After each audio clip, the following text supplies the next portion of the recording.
Hey guys, LQ here with the LQ review. Yeah, I know I hate these car reviews. I really do. I hate not doing it downstairs in my man cave.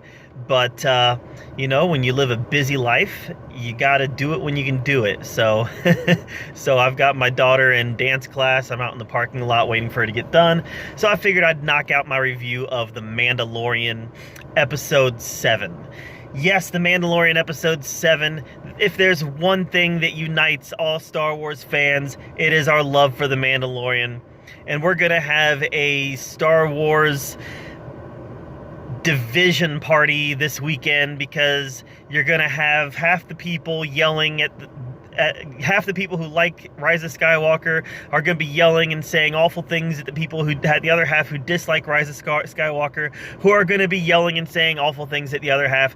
Star Wars fandom is incredibly toxic. There are toxic fans on both sides, and sometimes it's embarrassing to be a part of the Star Wars fan community.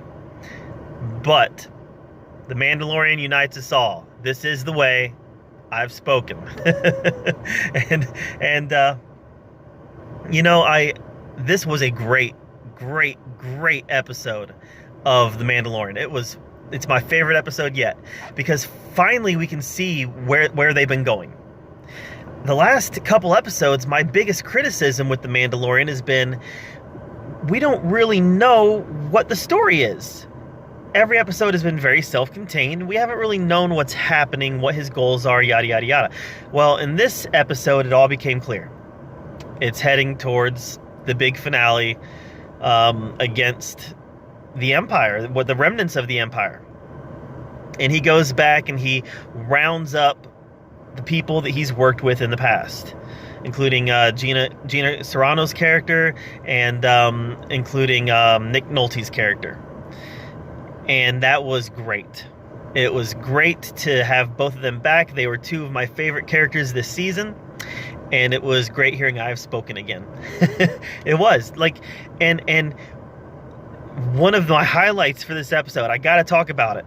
One of the highlights for this episode was when Mando was arm wrestling Gina Carano's character, and Baby Yoda thought that they were fighting, and Baby Yoda starts to Darth Vader choke out using the Force.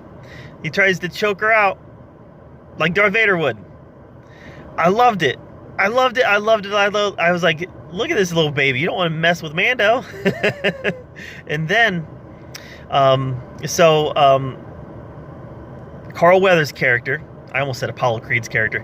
Carl Weathers' character, he has Mando come back. They're going to work together to take down the remnants of the Empire. And then the Guild would forgive everything that Mando's done. Turns out that it was all going to be a setup to kill Mando and take the baby. But they get attacked by these awesome dragon characters.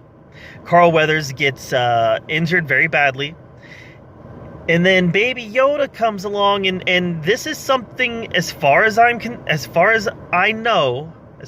remember, this is something that is new in Star Wars canon. Baby Yoda puts his hands on Carl Weathers and straight up heals him Jesus Christ style. Puts his hands on him, and you are healed, my son. Tell me, is that new in Star Wars canon?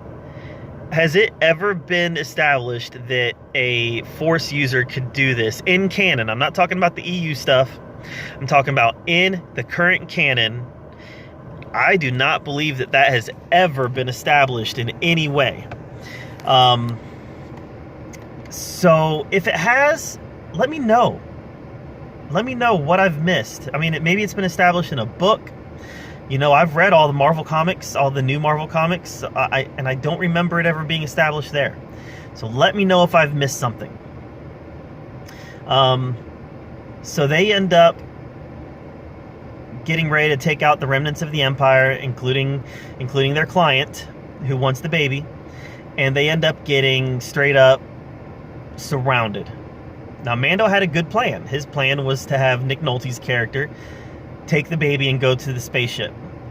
Well, two stormtroopers heard that he was, they picked it up on the radio transmission that he was heading to the spaceship to take off, and they go to intercept the child. and they're able to intercept the child. And I hope that Nick Nolte's character is going to still be with us after this episode, because it doesn't look positive. I love that character.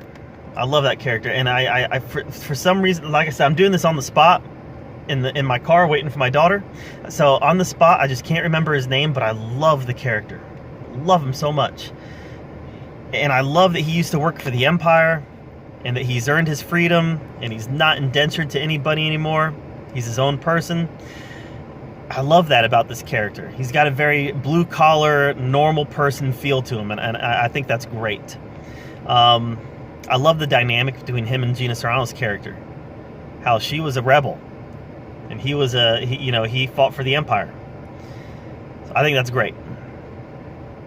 This was my favorite episode of The Mandalorian so far. Just seeing the power of Baby Yoda, seeing what it was able to accomplish, seeing how, we think of this as a baby. It's 50 years old. This is a creature that, while still an infant in its own right, and it's, as far as its lifespan is concerned, it's very aware. And its cognitive abilities, it's definitely able to pick up on what's happening. That's clear. So I really can't wait till the next episode. Can't wait to see where it goes from here, because I'm really hoping that we get some answers about Baby Yoda. I'm hoping we get some answers about Baby Yoda, learn more about its origins, where it came from, and why are they so intent on getting it. I have my theories, but nothing's been confirmed yet. So overall, this was my favorite episode of The Mandalorian so far. What are your thoughts on it? Let me know in the comments down below. Make sure you subscribe to my channel, and as always, thank you for being here at the Oki Review, where we talk about all of the geeky, nerdy stuff we love to talk about.